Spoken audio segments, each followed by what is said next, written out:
ನಮಸ್ತೆ ಮಕ್ಕಳೇ, ಎಲ್ರಿಗೂ let's study in Kannada YouTube ಚಾನಲ್ಗೆ ಪ್ರೀತಿಯ ಸ್ವಾಗತ. ಲಾಸ್ಟ್ ಕ್ಲಾಸ್ನಲ್ಲಿ ನಾವು ಎಲೆಕ್ಟ್ರಿಕ್ ಚಾರ್ಜಸ್ ಮೇಲೆ ನ್ಯೂಮರಿಕಲ್ಸನ್ನು ಸ್ಟಾರ್ಟ್ ಮಾಡಿದ್ವಿಲ್ಲ ಮಕ್ಕಳೇ. ಈ ಕ್ಲಾಸಲ್ಲೂ ಕೂಡ ಇದನ್ನು ಕಂಟಿನ್ಯೂ ಮಾಡೋಣ. ನೋಡಿ, ಫಸ್ಟ್ ಕ್ವೆಶನ್ ಈ ಕ್ಲಾಸಲ್ಲಿ, the electrostatic force on a small sphere of charge 0.4 microcoulomb due to another small sphere of charge minus 0.8 microcoulomb in air is 0.2 Newton ಅಂತ ಹೇಳಿದ್ರೆ ಎರಡು ಚಾರ್ಜಸ್ಸನ್ನು ಕನ್ಸಿಡರ್ ಮಾಡ್ಕೊಂಡಿದ್ದಾರೆ ಆಯಿತಾ. ಸೊ ಇದೊಂದು ಚಾರ್ಜು ಮತ್ತು ಇನ್ನೊಂದು ಚಾರ್ಜನ್ನು ಕನ್ಸಿಡರ್ ಮಾಡ್ಕೊಂಡಿದ್ದಾರೆ ಅಂತ ತಗೊಳ್ಳೋಣ. ಇಲ್ಲೇ ಬರೀತೀನಿ ನೋಡಿ ಆಯಿತಾ. ಸೊ ಇದೊಂದು ಚಾರ್ಜು ಮತ್ತು ಇಲ್ಲೊಂದು ಚಾರ್ಜ್ ಅಂತ ಇಟ್ಕೊಳ್ಳಿ ಆಯಿತಾ. ಇದು ಫಸ್ಟ್ ಚಾರ್ಜು ಎಷ್ಟು ಕೊಟ್ಟಿದ್ದಾರೆ, 0.4 ಮೈಕ್ರೋಕೂಲಮ್. ಇದೆಷ್ಟಿದೆ, 0.4 ಮೈಕ್ರೋಕೂಲಮ್ ಆಯಿತಾ.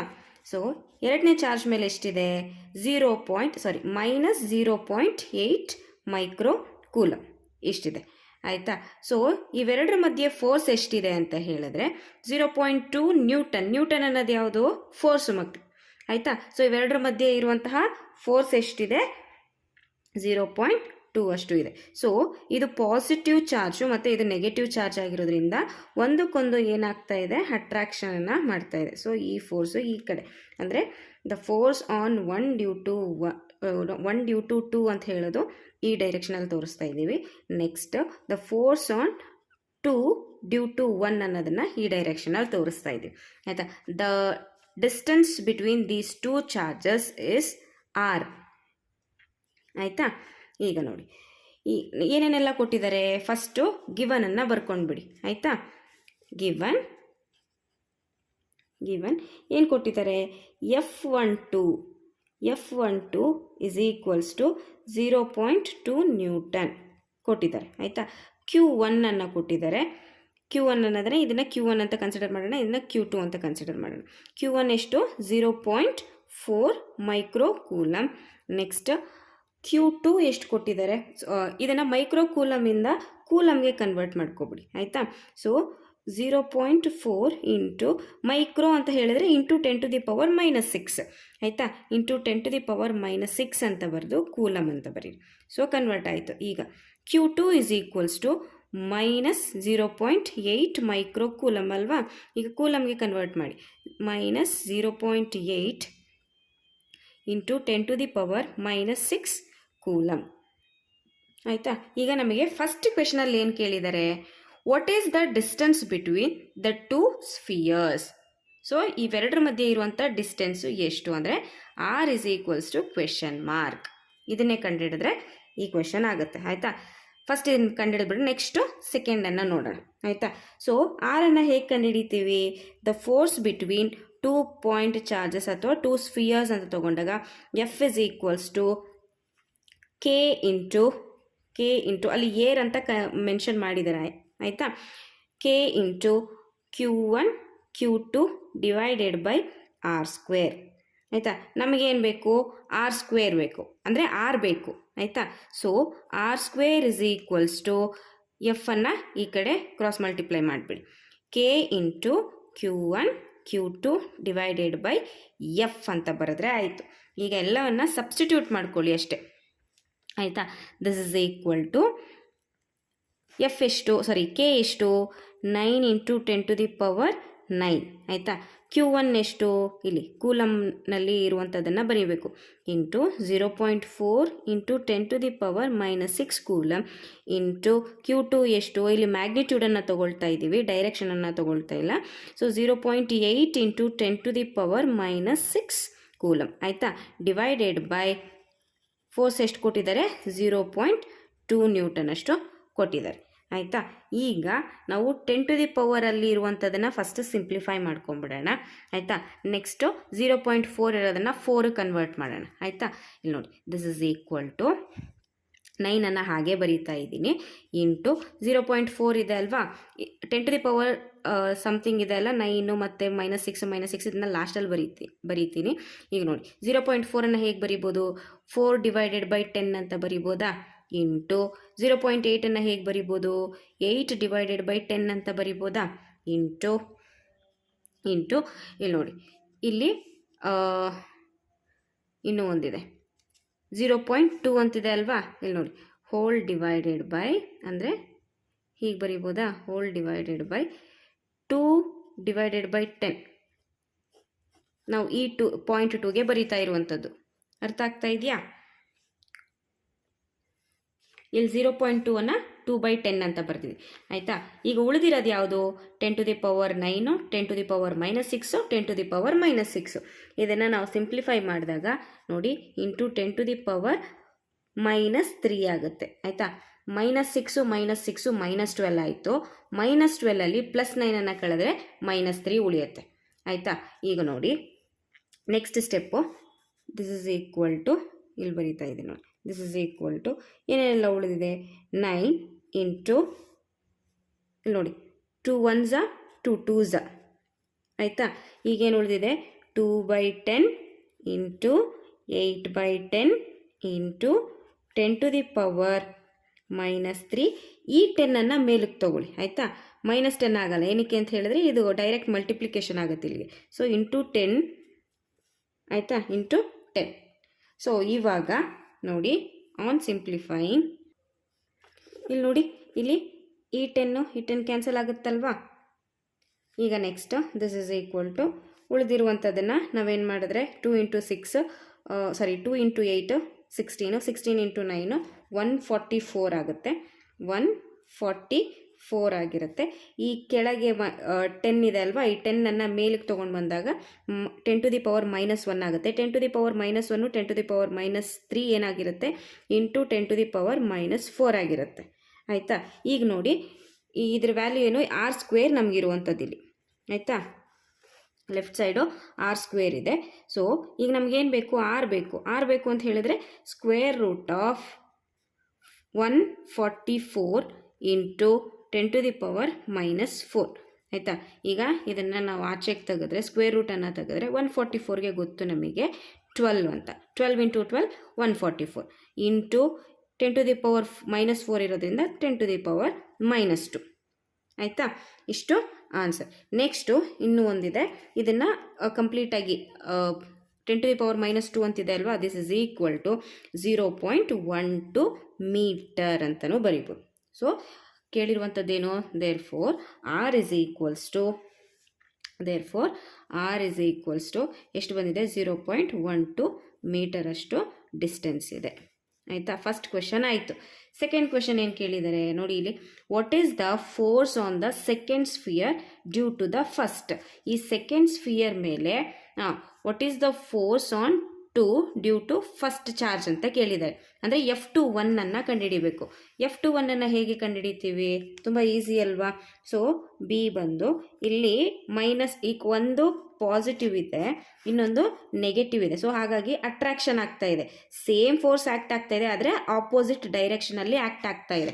ಅದನ್ನು ಹೇಗೆ ಬರೀತೀವಿ, F12 is equals to -F21 ಅಂತ ಬರಿಬೋದಲ್ವಾ. ಏನಕ್ಕೆ ಅಂತ ಹೇಳಿದ್ರೆ ಫೋರ್ಸಸ್ ಆರ್ ಈಕ್ವಲ್ ಅಂತ ಹೇಳಿದ್ವಿ. Forces are equal and opposite, ಆಯಿತಾ. ಎರಡೂ ಫೋರ್ಸು ಸೇಮ್ ಫೋರ್ಸನ್ನು ಹೊಂದಿದೆ, ಆದರೆ ಡೈರೆಕ್ಷನ್ ಮಾತ್ರ ಏನಾಗಿದೆ, ಆಪೋಸಿಟ್ ಆಗಿದೆ, ಆಯಿತಾ. So F21 is equals to 0.2 Newton. F12 ಎಷ್ಟಿದೆ, 0.2 ನ್ಯೂಟನ್ ಅಂತ ಅವರೇ ಕೊಟ್ಟಿದ್ದಾರಲ್ವ. ಸೊ F21 ಎಷ್ಟಾಗುತ್ತೆ ಹಾಗಿದ್ರೆ, 0.2 ನ್ಯೂಟನ್ ಅಷ್ಟೇ. ಏನಕ್ಕೆ ಅಂತ ಹೇಳಿದ್ರೆ ಫೋರ್ಸು ಸೇಮ್ ಇರುತ್ತೆ, ಆದರೆ ಈ ಮೈನಸ್ ಏನಕ್ಕೆ ಕೊಟ್ಟಿದ್ದೀವಿ ಅಂತ ಹೇಳಿದ್ರೆ ಆಪೋಸಿಟ್ ಡೈರೆಕ್ಷನಲ್ಲಿ ಬರ್ತಾ ಇದೆ ಅಂತ ಅರ್ಥ, ಆಯಿತಾ. ಸೊ ಇದನ್ನು force is equal in magnitude but opposite in direction ಅಂತ ಹೇಳಿದ್ರೆ ಆಯಿತು. ಸೊ ಇವೆರಡು ಕ್ವಶನ್ಗೆ ಆನ್ಸರ್ ಇದಾಗಿರುತ್ತೆ, ಆಯಿತಾ. ನೆಕ್ಸ್ಟ್ ಕ್ವೆಶನ್ ಬಂದು ಸೆಕೆಂಡ್ ಕ್ವೆಶನ್ ನೋಡಿ, the electrostatic force of repulsion between two positively charged ions carrying equal charge is 3.7 into 10 to the power 9 Newton when they are separated by distance 5 angstrom. How many electrons are missing from each ion?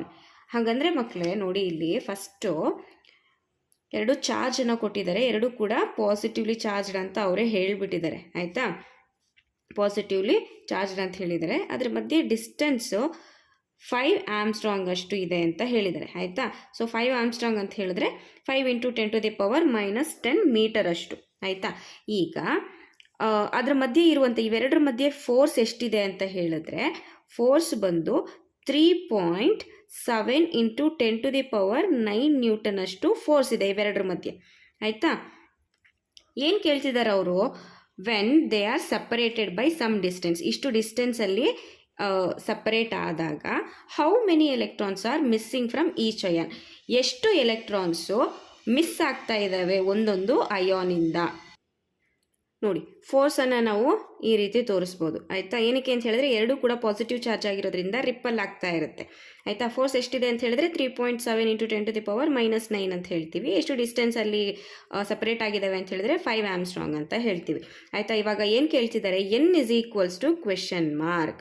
n = question mark ಅಂತ ಹೇಳಿದ್ರೆ ನಮಗೆ ಒಂದು formula ಗೊತ್ತು, Q = n × E ಅಂತ ಹೇಳ್ಬಿಟ್ಟು. ಈ formula ಗೊತ್ತಲ್ವಾ.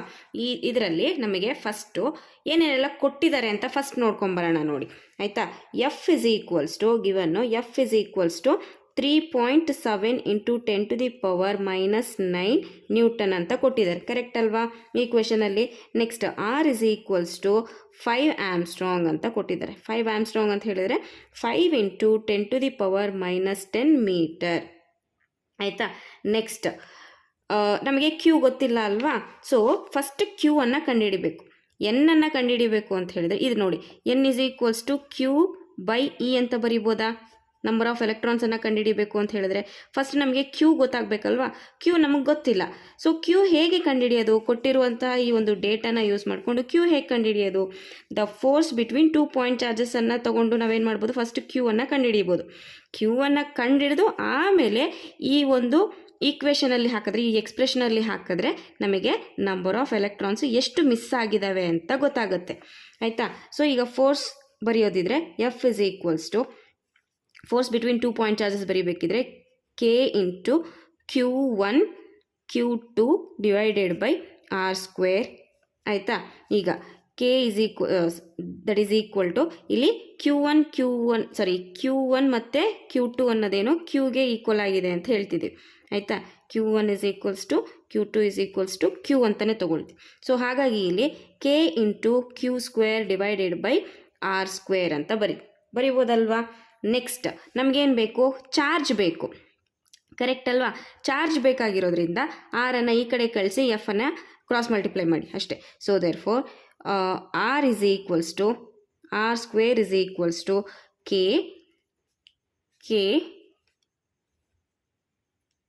ನಾವೇನಕ್ಕೆ ಆರನ್ನು ತೊಗೊಳ್ತಾ ಇದ್ದೀವಿ, ಆರಲ್ಲ ಅಲ್ವಾ, ನಮ್ಗೆ ಬೇಕಾಗಿರೋದೇನು ಕ್ಯೂ ತಾನೇ. ಸೊ ನಾನು ಈಕ್ವೇಷನನ್ನು ಬರೀತೀನಿ. F = K Q² / R². ನಮಗೆ ಈ ಫಾರ್ಮುಲಾ ಇರುವಂಥದ್ದು. ಸೊ ಈ ಫಾರ್ಮುಲೆಯಿಂದ ನಾವು ಕ್ಯೂ ಅನ್ನು ಕಂಡುಹಿಡಿಬೋದಲ್ವಾ. ಸೊ Q =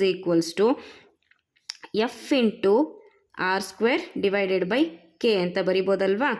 ಕ್ರಾಸ್ ಮಲ್ಟಿಪ್ಲಿಕೇಶನ್ ಮಾಡಿ ಕ್ಯೂವನ್ನು ಕಂಡುಹಿಡಿತಾ ಇದ್ದೀವಿ, Q² ಇರೋದಿಲ್ಲ ಆಯಿತಾ. ಈಗ ನೋಡಿ ಸಬ್ಸ್ಟಿಟ್ಯೂಟ್ ಮಾಡಿ. ಎಫ್ ವ್ಯಾಲ್ಯೂ ಏನು, 3.7 × 10⁻⁻9 ನ್ಯೂಟನ್ ಆಯಿತಾ. ಇಂಟು ಆರ್ ವ್ಯಾಲ್ಯೂ ಏನು ಹಾಗಿದ್ರೆ ಇಲ್ಲಿ ಆರ್ ವ್ಯಾಲ್ಯೂ ಅಂತ ಹೇಳಿದರೆ 5 × 10⁻⁻10 ಮೀಟರ್ ಇಂಟು R² ಆಗಿರೋದ್ರಿಂದ ಇನ್ನೊಂದು ಸರಿ ಬರೀರಿ 5 × 10⁻⁻10 ಡಿವೈಡೆಡ್ ಬೈ ಆಯಿತಾ. ಕೆ ವ್ಯಾಲ್ಯೂ ಏನು 9 × 10⁻9 ಅಂತ ತೊಗೊಳ್ತೀರ ಆಯ್ತಲ್ವಾ. ಈಗ ಇದನ್ನು ಸಿಂಪ್ಲಿಫೈ ಮಾಡಿ. ಸಿಂಪ್ಲಿಫೈ ಮಾಡೋಕ್ಕಿಂತ ಮುಂಚೆ ಫಸ್ಟು 10 ಪವರಲ್ಲಿ ಏನೇನಿದೆಯೋ ಅದನ್ನೆಲ್ಲ ಲಾಸ್ಟಲ್ಲಿ ಬರ್ಕೊಳ್ಳಿ. ಲಾಸ್ಟಲ್ಲಿ ಅಂತ ಹೇಳಿದ್ರೆ ಇದನ್ನೆಲ್ಲ ಸಿಂಪ್ಲಿಫೈ ಮಾಡಿದ್ಮೇಲೆ ಸೊ Q² ಆಯಿತಾ 3.7 ನಾವೇನಂತ ಬರಿಬೋದು 37 ಡಿವೈಡೆಡ್ ಬೈ 10 ಅಂತ ಬರಿಬೋದಲ್ವಾ. ಇಂಟು 5 × 5 ಇಂಟು ಇಲ್ಲಿ ನೋಡಿ 10⁻⁻10 10⁻⁻10 ಅಂತ ಹೇಳಿದ್ರೆ 10⁻⁻20 ಆಯಿತು. 10⁻⁻9 ಕೂಡ ಸೇರಿಸಿದ್ರೆ 10⁻⁻29 ಆಯಿತು ಈ 3ರಿಂದ ಆಯಿತಾ. ಈಗ ನೋಡಿ ಈ 10⁻9 ಮೇಲೆ ಕಳಿಸಿದ್ರೆ ಏನಾಗುತ್ತೆ, ಮತ್ತೆ 10⁻⁻9 ಇಲ್ಲಿ ಕೂಡ ಆ್ಯಡ್ ಆಗುತ್ತೆ. ಕರೆಕ್ಟ್ ಅಲ್ವಾ. ಎಲ್ಲವನ್ನ ನಾವು ಸಿಂಪ್ಲಿಫೈ ಮಾಡಿದ್ರೆ 10⁻⁻38 ಬರುತ್ತೆ ಆಯಿತಾ. ಡಿವೈಡೆಡ್ ಬೈ 9 ಹಾಗೇ ಇದೆ ಕರೆಕ್ಟಾ? ಈಗ ನಾವು ಸಿಂಪ್ಲಿಫೈ ಮಾಡೋದಿದ್ರೆ ದಿಸ್ ಇಸ್ ಈಕ್ವಲ್ ಟು ಇಲ್ಲೇ ಬರೀತೀವಿ ನೋಡಿ. Okay, this is equal to Q square is equals to 37 into 5 into 5 ಮಾಡಿದ್ರೆ ನಮಗೆ 925 ಬರುತ್ತೆ, ಡಿವೈಡೆಡ್ ಬೈ 10 ಇಂಟು 9 ಅಂತ ಹೇಳಿದ್ರೆ 90 ಆಗಿರುತ್ತೆ, ಇಂಟು 10⁻⁻38 ಆಯಿತಾ. So q square is equals to, on simplifying this, 10.27 into 10⁻⁻38 ಆಗಿರುತ್ತೆ ಆಯಿತಾ. ಇದಕ್ಕೆ ರೂಟನ್ನು ತಗೊಳ್ಳಿ, ಸ್ಕ್ವೇರ್ ರೂಟ್ ಆಫ್ 10.27 ಇಂಟು 10⁻⁻38 ಆಯಿತಾ. ಈಗ ಸಿಂಪ್ಲಿಫೈ ಮಾಡಿದ್ರೆ ಏನಾಗುತ್ತೆ, Q is equals to square ರೂಟನ್ನು ತೆಗೆದ್ರೆ 3.2 ಇಂಟು 10⁻⁻9 ಕೂಲಂಬ್. ನಮಗೆ ಇವಾಗ ಕ್ಯೂ ಸಿಕ್ತು ಆಯಿತಾ. ಕ್ಯೂ ಸಿಕ್ಕಿದ ಮೇಲೆ ನಾವು ಆರಾಮ್ಸೆ ಏನು ಕಂಡುಹಿಡಿಬೋದು, ನಂಬರ್ ಆಫ್ ಎಲೆಕ್ಟ್ರಾನ್ಸು ಎಷ್ಟು ಮಿಸ್ ಆಗಿದ್ದಾವೆ ಅಂತ ಕಂಡುಹಿಡಿಬೋದು. ಕರೆಕ್ಟ್ ಅಲ್ವಾ? ಇಲ್ಲೊಂದು ನೋಡಿ, ವಿ ನೋ ದ್ಯಾಟ್, ಇಲ್ಲಿ ನೆಕ್ಸ್ಟ್ ಒಂದು ಗೆರೆ ಹಾಕ್ಬಿಡ್ತೀನಿ ಆಯಿತಾ. We know that q is equals to n into e. So therefore n is equals to q by e ಆಯಿತಾ. ಈಗ ಕ್ಯೂ ವ್ಯಾಲ್ಯೂ ಗೊತ್ತಿದೆ ನಮಗೆ ಇಲ್ಲಿಂದ ಆಯಿತಾ. ಸಬ್ಸ್ಟಿಟ್ಯೂಟ್ ಮಾಡಿ ಅಷ್ಟೇ. N is equals to 3.2 into 10⁻⁻9 divided by electron. Charge of electron ಎಷ್ಟು? 1.6 into 10⁻⁻19 coulomb. Correct ಅಲ್ವಾ? ಈಗ ಮೈನಸ್ ಇಲ್ಲಿಗೆ ಇಲ್ಲಿ 19 ಅಲ್ವಾ, ಸ್ಕ್ವೇರ್ ರೂಟ್ ಆಫ್ -38 ಆಗಿರೋದ್ರಿಂದ 19 ಆಯಿತಾ. -19 ಇಲ್ಲಿ -19 ಕ್ಯಾನ್ಸಲ್ ಆಗುತ್ತೆ. So n is equals to 2 ಅಂತ ಬರುತ್ತೆ ಅಲ್ವಾ. 16 1 16, next 3.2 32 correct. So n is equals to 2. ಯಾವಾಗಲೂ ಎಷ್ಟು ಈಚ್ ಅಯಾನಲ್ಲಿ ಎಷ್ಟು ಎಲೆಕ್ಟ್ರಾನ್ಸ್ ಮಿಸ್ ಆಗ್ತವೆ ಅಂದರೆ 2 ಎಲೆಕ್ಟ್ರಾನ್ಸು ಮಿಸ್ ಆಗ್ತಾ ಇದ್ದಾವೆ ಆಯಿತಾ. Number of electron missing is 2. Number of electrons are missing number of electrons missing is ಎಷ್ಟು? 2 ಅಂತ ಹೇಳಿದ್ರೆ ಆಯಿತು ಆಯಿತಾ. ಇಷ್ಟು answer. Thank you so much. Next ವಿಡಿಯೋನಲ್ಲಿ ನೋಡೋಣ.